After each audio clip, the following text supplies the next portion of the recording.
Sampai sekarang, setelah beberapa jam, hanya kita dan kawan-kawan yang berhasil masuk ke rumah penduduk.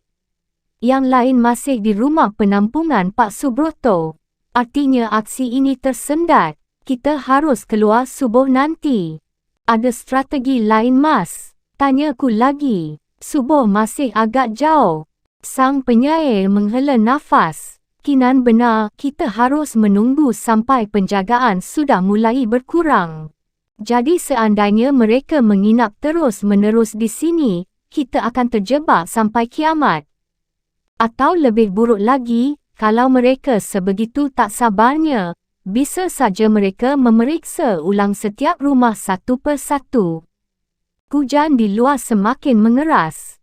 Setiap butir air seperti sedang meninju tanah, memberontak dan mengguncang kesadaran bahawa itu adalah tanah bagi petani, bagi tanaman jagung, bukan untuk tempat latihan para tentara memuntahkan peluru.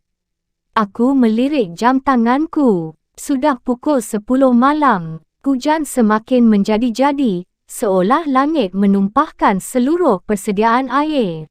Tak lama kemudian terdengar serangkaian petir mulai menyambar. Tiba-tiba saja. Kita harus pergi sekarang. Kata-kata itu meluncur begitu saja dari mulutku seolah bibirku memiliki hidupnya sendiri. Aku sendiri terkejut. Jangan-jangan ada syaitan yang sedang menghimpit tubuhku, dan si syaitan itu yang berbicara.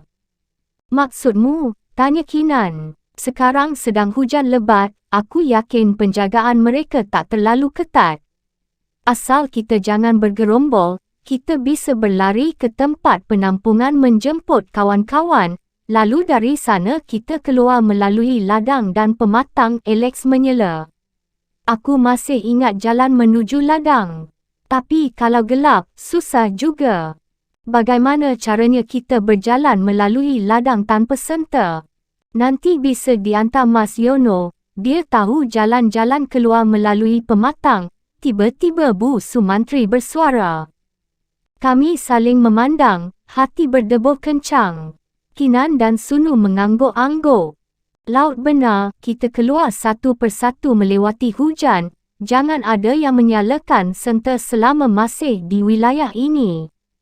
Saya akan antarkan sampai rumah penampungan Pak Broto, kata Bu Sumantri. Tak usah, Bu, kami bisa sendiri. Tidak apa, Bu Sumantri memberi isyarat ke dapur. Okey, Laut ikuti Bu Mantri menuju ke rumah penampungan Pak Broto, diikuti Anjani, lantas Alex, Daniel. Jangan bergerombol, Kinan memberi instruksi. Kinan dan saya akan mampir dulu ke rumah Pak Slamet untuk menjemput Bram dan kawan-kawan, kata sang penyair. Dituntun Bu Sumantri, kami semua merubung pintu belakang di dapur.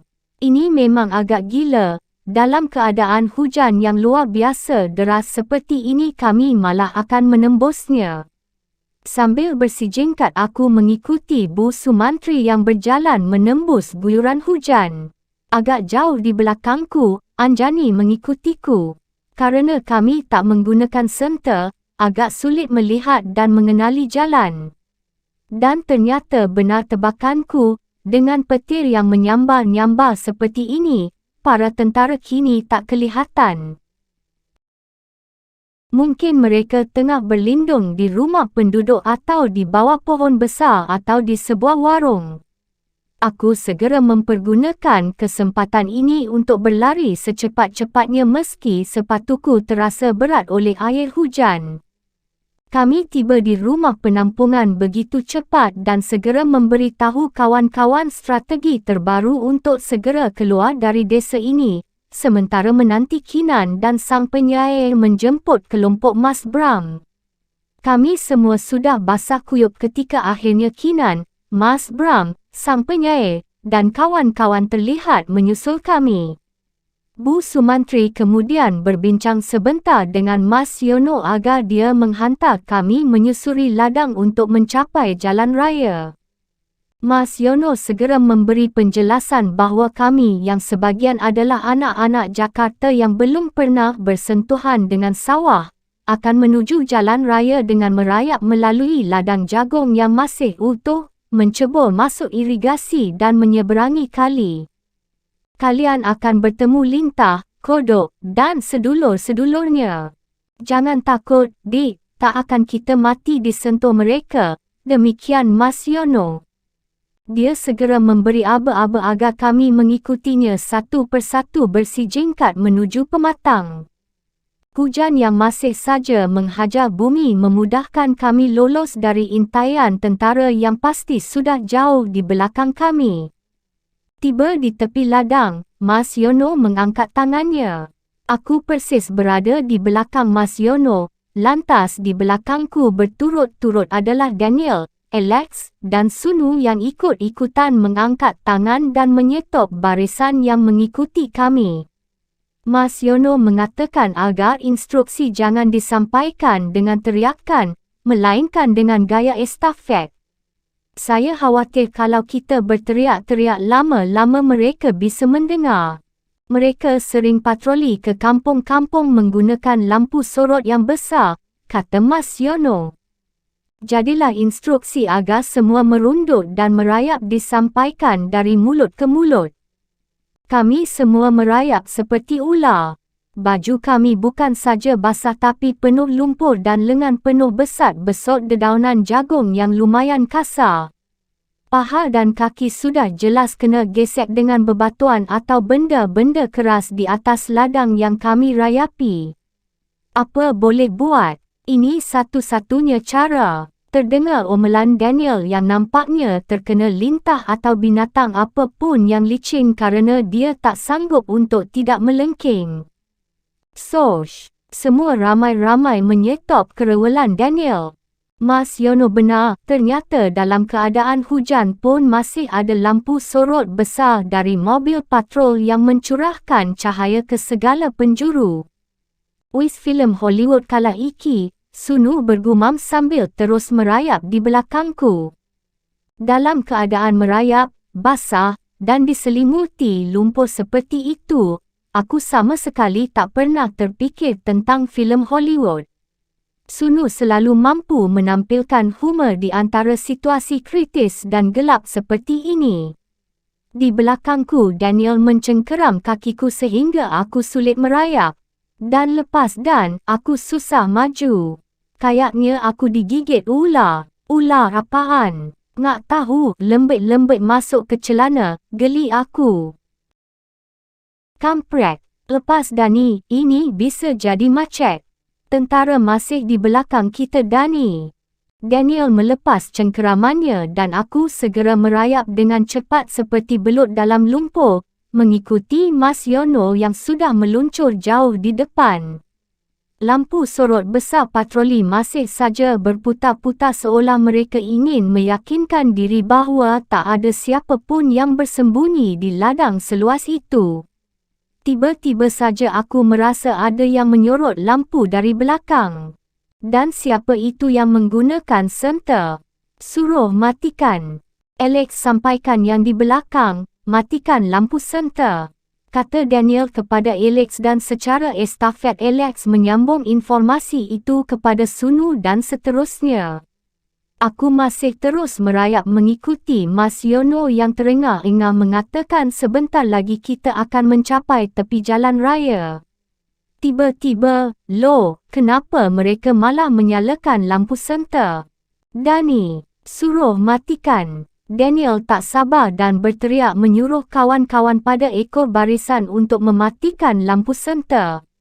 Entah bagaimana mereka salah mendengar informasi. Sorry mas, dengarnya nyalakan lampu senter. Disuruh matiin, malah dinyalakan, kuping apa pangsit. Kita sudah sampai Mas Laut. Itu yang berisik coba ditenangkan dulu. Mas Yono mendadak berhenti. Dia bangun perlahan dan membersihkan gumpalan lumpur pada kaki, paha, dan lengannya. Aku ikut-ikutan bangun dan mulai bebersih kaki dan tangan dari lumpur sambil mengatakan pada Daniel agar mereka berhenti mengeluh kerana kita sudah sampai tepi jalan raya. Mas Yono mengecek kiri kanan dengan senter kecil yang dia selipkan di kantong celananya, lantas segera mematikannya dan mengangguk.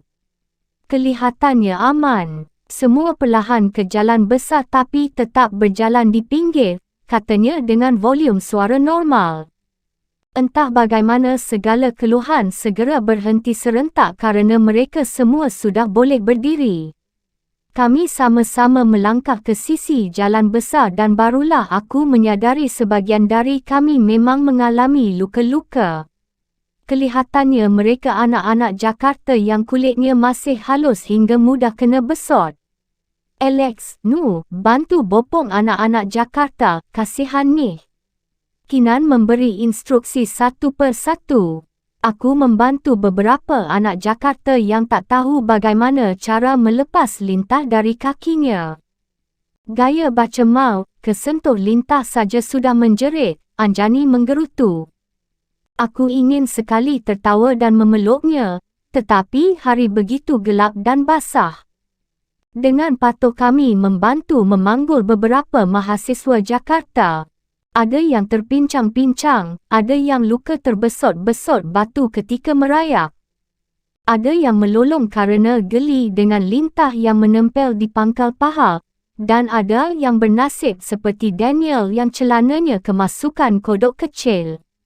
Setelah semua membersihkan diri dan bersumpah serapah kerana seumur hidup mereka, ya tentu anak Jakarta belum pernah bersentuhan dengan binatang-binatang menggelikan itu, Mas Yono mengatakan kami bisa duduk di salah satu belokan jalanan di mana bas jurusan Banyuwangi-Surabaya akan lewat sebentar lagi.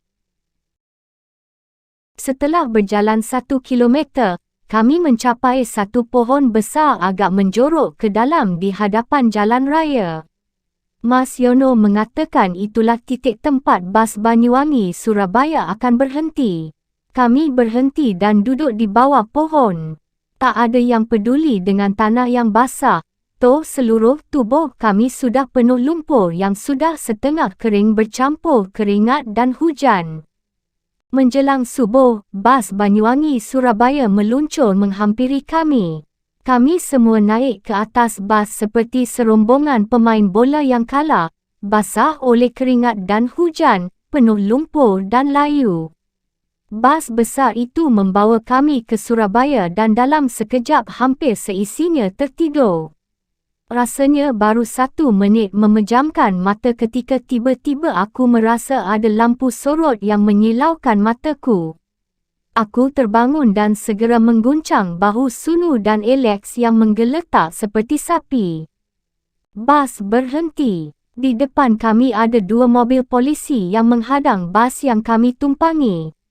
Tubuhku lemas seketika. Sayup-sayup aku merasa mendengar suara rendera membacakan bait sajak seonggok jagung.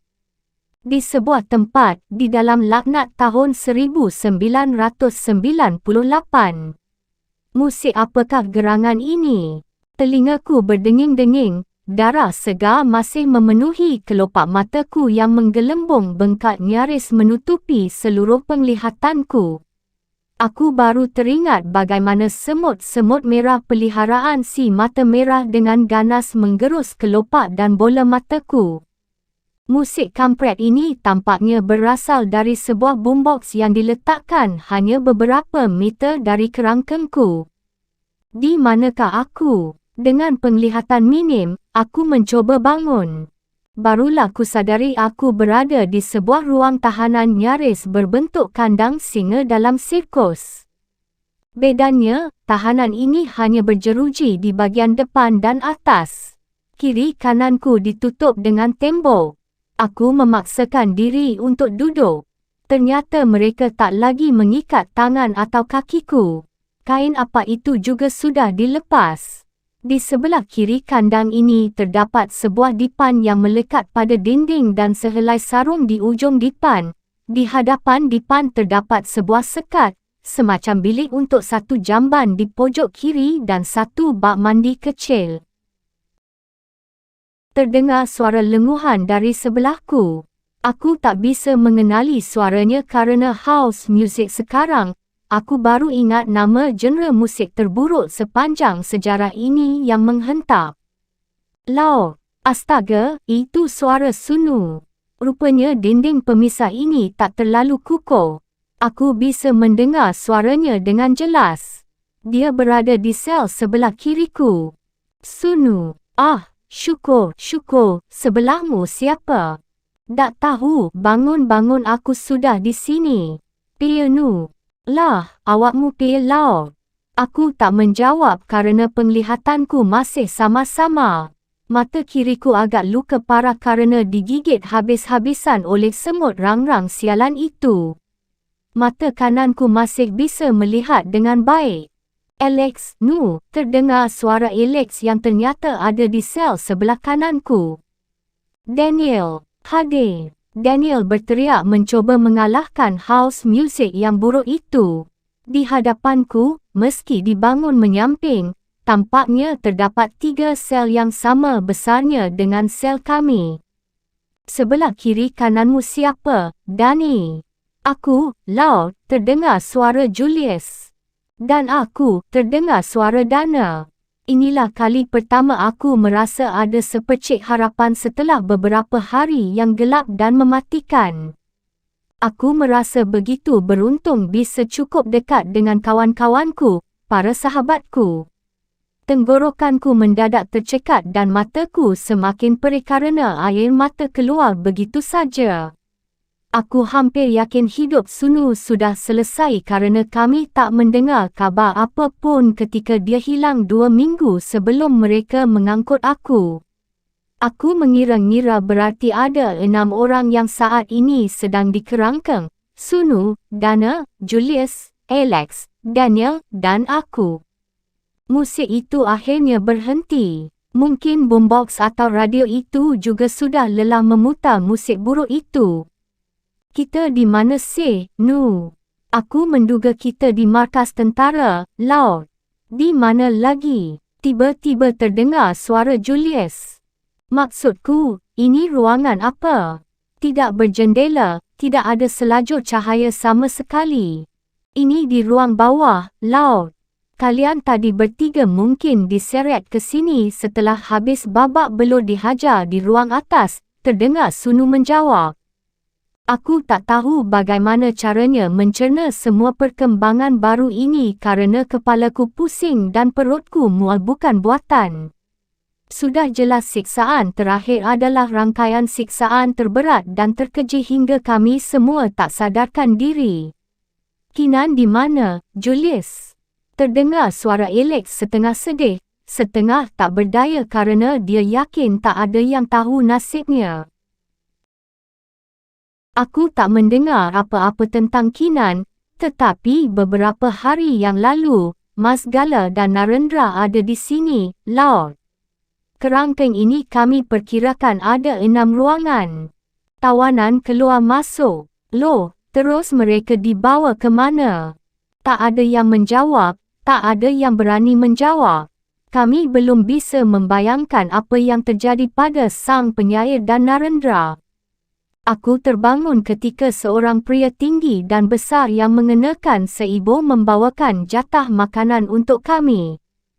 Dia melemparkan nasi bungkus satu persatu melalui jeruji. Dia menyelipkannya di jeruji bawah yang memang disediakan untuk melempar makanan atau minuman. Aku sungguh tak tahu apakah ini jatah makan pagi, siang, atau malam. Musik selera buruk itu kembali menghentak-hentak, meski tak sekeras kemarin. Apakah hari sudah berganti? Aku tak yakin. Aku sudah tak sanggup menebak hari dan tanggal. Si lelaki seibu kemudian duduk di pojok, menghadap meja yang menyangga sebuah boombox. Entah apa fungsinya, apa dia harus menjaga boombox yang cuma memutar musik terburuk atau mendengarkan kami atau harus menjaga kami yang sudah jelas tak punya kekuatan apapun selain otak yang sedang menyusut. Aku bisa mendengar suara air beradu dengan lantai. Air dan gayung saling berjibaku. Alex rupanya sedang mandi. Aku baru menyadari rupanya di setiap sel disediakan bak mandi. Apakah arsitek yang mendesain kerangkeng bawah tanah ini tahu bahawa karyanya akan digunakan untuk menyeksa orang? Menyeksa kami, orang-orang yang dianggap membahayakan kedudukan Presiden. Tahukah para arsitek itu? Aku menebar pandangan ke sel yang sebetulnya tak terlalu sempit. Mungkin desainernya meniru penjara Alcatraz yang konon penjara terburuk di seantero Amerika, tetapi bagi kita, orang Indonesia, tetap terlihat manusiawi kerana menyediakan jamban dan tempat mandi di setiap sel. Tetapi mengapa sel ini harus seperti kerangkeng singa dengan kisi-kisi pada atap? Apa mereka sengaja mendesain demikian agar kami bisa saling berbincang dan si lelaki seibu di pojok akan mendengarkan atau bahkan merekam pembicaraan kami? Sudah berapa lama aku tak mandi? Aku lupa kerana terlalu sibuk melolong-lolong agar mereka menghentikan siksaan. Aku mencuba berdiri dan membuka seluruh bajuku. Kemejaku melekat pada kulit punggungku yang tampaknya terkelupas. Ini pasti akan gawat terkena air. Aku tak peduli, aku harus mandi. Kini aku mendengar suara Alex mandi sambil bersenandung. Bagaimana dia bisa bernyanyi sehabis disiksa? Mungkin itu salah satu cara untuk bertahan di sini agar tidak menjadi gendeng. Sudah jelas ini bukan model penahanan yang akan membiarkan kami membaca, menulis atau melakukan kegiatan cerdas seperti para tahanan politik terkemuka. Mereka sengaja membiarkan kami bernafas dalam rasa takut dan setiap menit hanya memikirkan kekejian apa lagi yang akan terjadi. Air sudah membasahi sekujur tubuh dan jiwa. Sebetulnya seluruh tubuhku belum waktunya untuk bersentuhan dengan air. Beberapa memar akibat gebukan dan tendangan serta luka-luka bekas injakan sepatu bergerigi mereka menyebabkan perik bukan kepalang setiap kali aku menyiramnya dengan air. Tetapi pedik-perik itu tak sebanding dengan rasa hina yang masih membara. Aku mengguyur tubuh secepat-cepatnya, menyabuni, sakit luar biasa, tetapi dengan segera kubilas kembali. Tak ada handuk atau benda apapun di kamar mandi ini kecuali sebuah gayung dan sebatang sabun. Lumayan daripada sama sekali tidak mandi. Aku berkumur sebisa mungkin kerana tentu saja psikopat macam mereka tak akan memanjakan kami dengan sikat gigi dan odol seperti dalam hotel. Tubuh yang basah kukeringkan dengan sarung yang mereka letakkan di ujung dipan. Lumayan, untuk sementara aku mengenakan sarung dan mencuci bajuku dari amis darahku sendiri. Tiba-tiba hening, rupanya si lelaki seibu akhirnya sadar betapa buruknya musik itu. Atau memang jari-jarinya sudah sedemikian robotik sehingga pada jam-jam tertentu secara otomatis dia menekan tombol merah agar bisa mendengar pembicaraan kami. Iyo. Sudah berapa lama kau di sini? Sejak aku diambil, aku lupa kapan. Awal Maret, Julius menyambar. Sekarang kira-kira tanggal berapa tu? Ada yang mencatat. Aku masih obsesif ingin tahu sudah berapa hari kami di sini. Sekarang kemungkinan sudah tanggal 19 Maret 1998, terdengar suara Dana. Kau tahu? Aku menggores dinding dengan tusuk gigi untuk menghitung hari. Bagaimana kau tahu sudah berganti hari? Setiap kali dia menyalakan musik jelek itu, artinya sudah pagi. Itu perkiraanku saja kerana tampaknya dia ingin kita semua bangun, jawab Dana dengan nada sabar seperti menghadapi mahasiswa baru di kampus. Kau bisa dapat tusuk gigi? Enggak tahu, ada di toilet. Ngana kobok-kobok air jamban. Bro, Daniel berteriak jijik. Jangan sok borju coy. Jadi kita sudah 6 hari di sini, Lex, Dani. Semua terdiam. Kinan di mana ya Julius? Hening. Aku betul-betul tidak tahu, Laut. Dia tidak pernah dibawa ke tempat ini. Aku rasa dia masih di luar kerana mereka bolak-balik bertanya tentang Kinan, kata Julius. Aku mencium bau nasi padang. Rupanya Sunu dan Alex sudah mulai membuka nasi bungkus dari si lelaki seibu tadi. Makanlah dulu, tiba-tiba terdengar suara Daniel yang sudah mengunyah dengan nikmat. Aku membuka nasi bungkus yang tadi setengah dilempar oleh si lelaki seibu. Nasi yang disiram gulai nangka, sambal hijau, telur dadar padang itu aku lahap sejadi-jadinya meski bibirku masih bengkak. Aku bukan hanya lapar, ada kemarahan, ada benih dendam yang bertumbuhan begitu subur di setiap pori tubuhku. Tetapi aku tak tahu apakah aku bisa menunaikan dendam itu. Penahanan dan penyiksaan ini sungguh berbeza dengan yang kami alami di Bungurasih. Peristiwa Bungurasih sebagai ekor dari Belangguan adalah sebuah rentetan peristiwa reaktif terhadap rencana aksi kami yang berbuntut kekejian. Aku menduga mereka ingin kami kapok mengulang aksi-aksi yang sama. Tentu saja upaya mereka sia-sia. Peristiwa Belangguan malah membuat kami semakin nekat. Tetapi operasi penculikan ini jelas lebih terencana.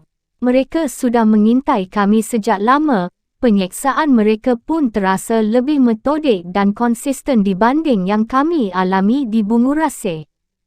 Laut, ke mana Naratama selama ini? Tiba-tiba Daniel bertanya. Nasiku sudah habis, licin tandas. Aku mengikatnya dengan karet dan berdiri mencuci tangan. Aku tak tahu Dani, kata Kinan, dia ditugaskan ke sana kemari. Curiga, tanya Sunu, kerana dia tidak ada di sini.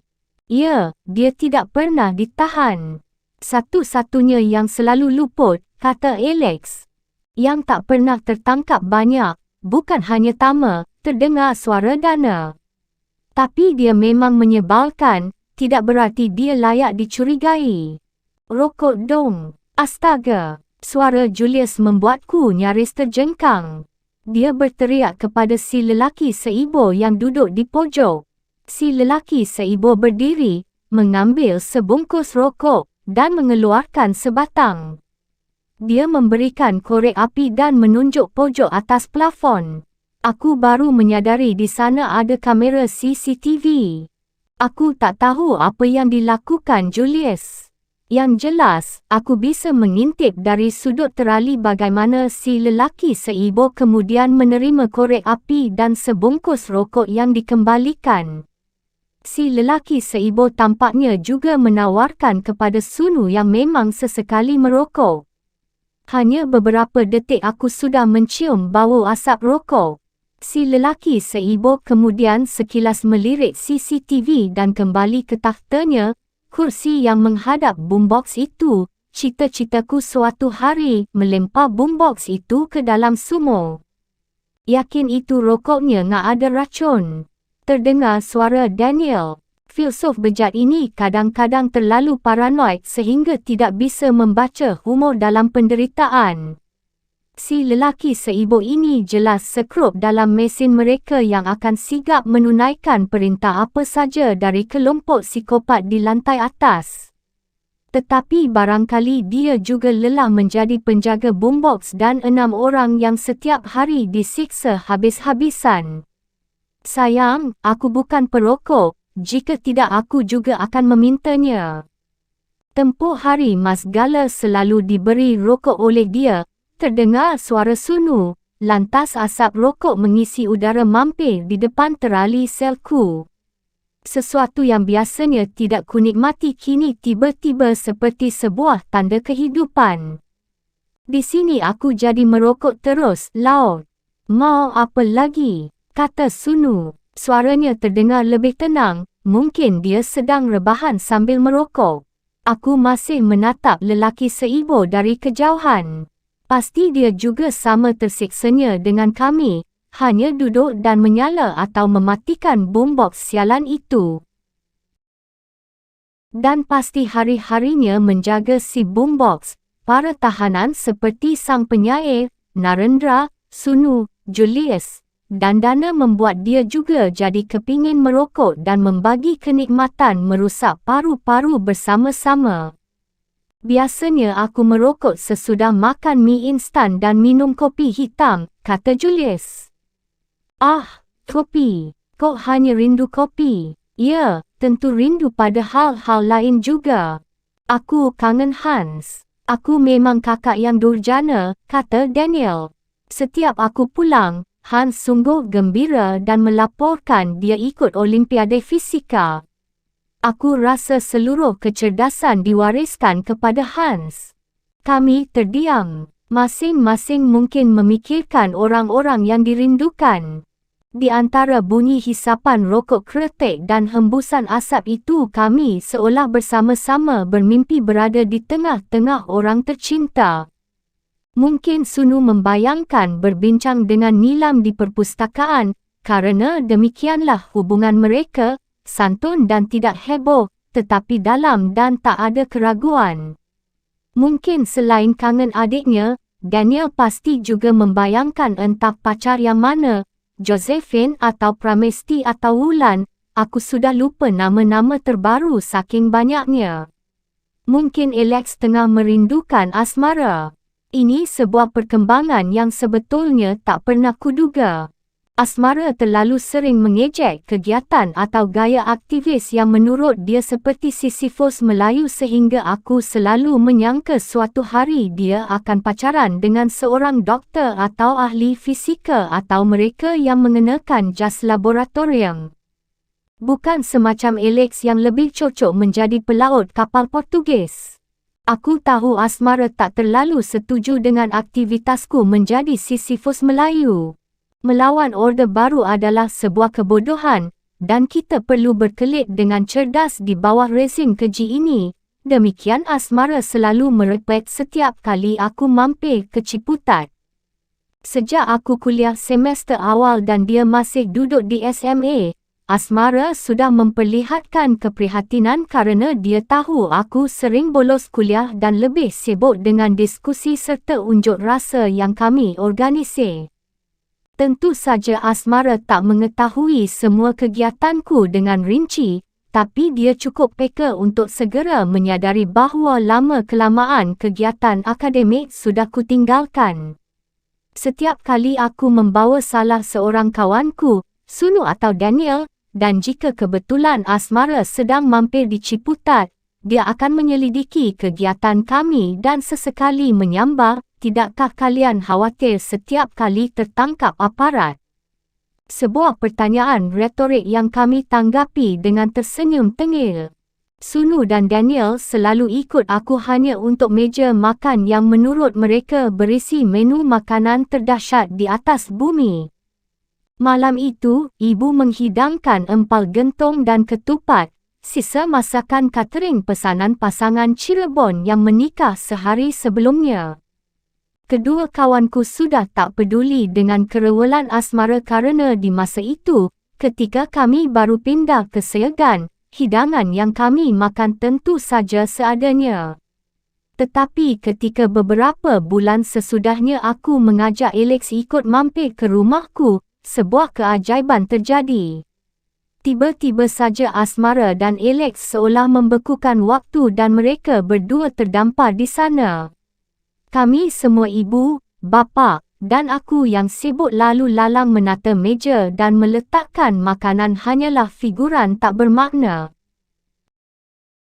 Masakan ibu yang biasanya menjadi primadona bagi siapa saja, apalagi bagi kami para mahasiswa yang selalu kelaparan, ternyata tak menjadi penting lagi. Adikku, si kecil yang biasa membuntutiku dan membutuhkan validasi abangnya kini tiba-tiba menganggap Alex, si putra Flores itu, adalah satu-satunya lelaki yang ia butuhkan. Bapa dan aku dipersilahkan menyingkir. Dan entah bagaimana, dari pertemuan ajaib di dapur rumah orang tuaku itu, hubungan mereka berkembang. Percuma aku campur tangan. Alex Perazon tentu saja bukan dandung anak SMA yang mirip morfinis itu, juga bukan para doktor muda yang sering menghantar adikku setelah jaga malam. pastilah alis mata Alex yang tebal atau suaranya yang mengalun itu yang memikat adikku. Tiba-tiba saja terdengar bunyi gedor pada pintu. Segala imajinasi dan kerinduan runtuh. Lelaki seibu terlihat berdiri dengan sigap, menaiki tangga dan terdengar bunyi gerendel pintu. Tiba-tiba saja dua orang, manusia pohon dan manusia raksasa mengenakan seibu berdiri di hadapan sel Daniel persis di sel di sebelahku. Lelaki seibu membuka sel Daniel. Ada apa? Ada apa? Mengapa mereka menjemput Daniel? Kedua manusia itu mencengkeram Daniel yang langsung saja berteriak. Tetapi mereka menutup mata Daniel dengan kain hitam dan menggampar mulutnya yang ribut. Alex tak bisa menahan diri. Kedua tangannya meraih tubuh Daniel dari sela kisi-kisi dan seketika manusia pohon menampar tangan Alex. Dalam beberapa detik ruang bawah tanah itu kembali hening. Bukan hanya manusia pohon dan si raksasa yang menggiring Daniel sudah menghilang di balik pintu, si lelaki seibu pun ikut bersama mereka. Daniel mahu dibawa ke mana? Julius, Alex berteriak dengan suara parau. Mau diapakan dia? Mau dibawa ke mana? Sunu, Julius, dan Dana tidak menjawab. Dia pasti kembalikan. Sunu tidak menjawab. Terdengar Alex meraung dan menghajar terali di hadapannya berkali-kali. Lex, tenang, Lex. Kita baru saja dibawa ke sini. Mungkin mereka mahu interogasi saja. Aku asal-asalan bicara agar Alex menghentikan amukannya. Aku sendiri tak tahu mengapa mereka menjaring Daniel. Bukan aku, atau Sunu, atau Dana. Ajaib, Alex menghentikan raungannya. Dia juga menghentikan guncangannya pada terali kerangkeng. Untuk jam-jam berikutnya kami tak punya keinginan berbincang.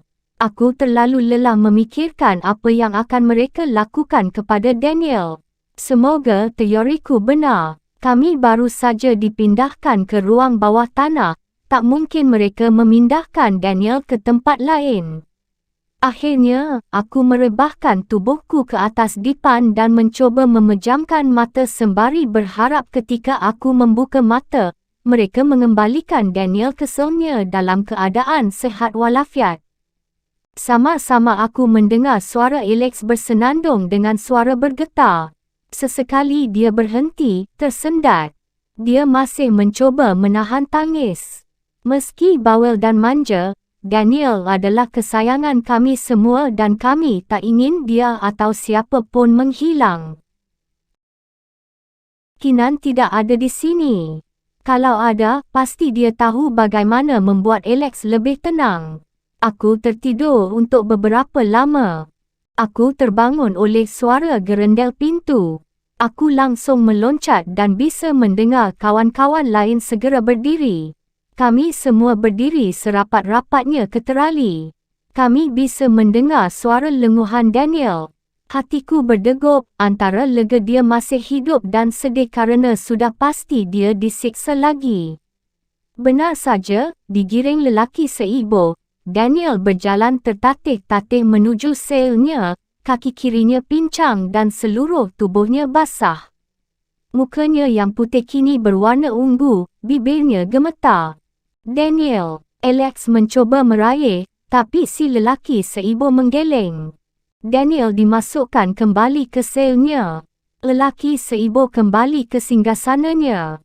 Aku yakin aku bukan satu-satunya yang kepingin merangsek sel ini dan menghambur ke tubuh Daniel yang butuh pengobatan dan perawatan.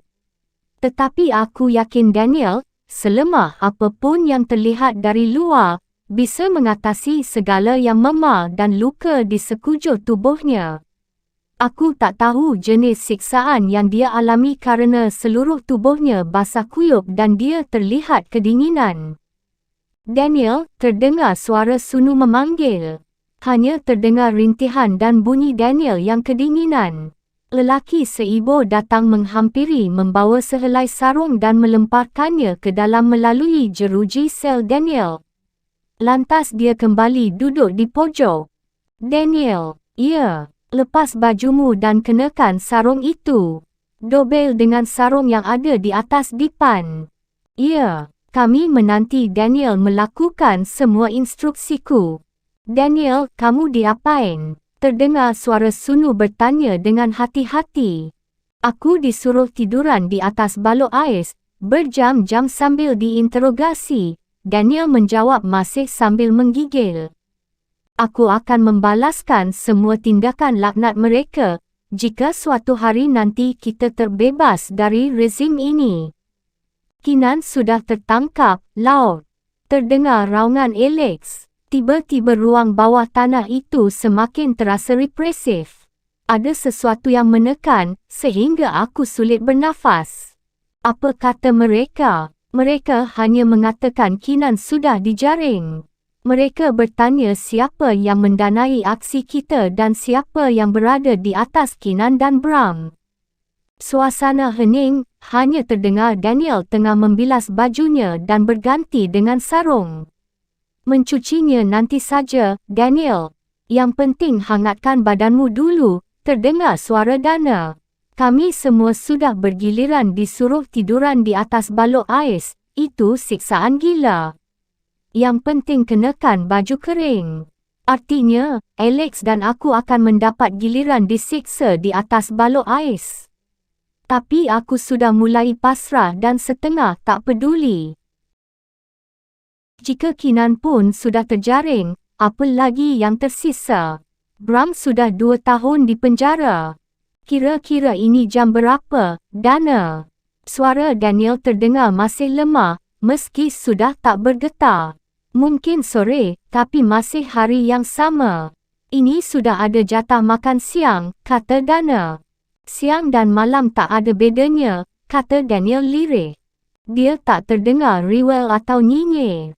Ada sesuatu yang mati di dalam nada suaranya.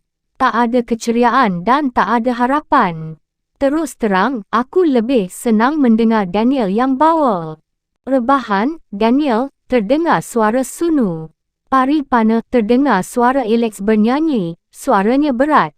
Mungkin ini maksudnya orang yang bersuara emas, sehalus beledu dan mengusap jiwa.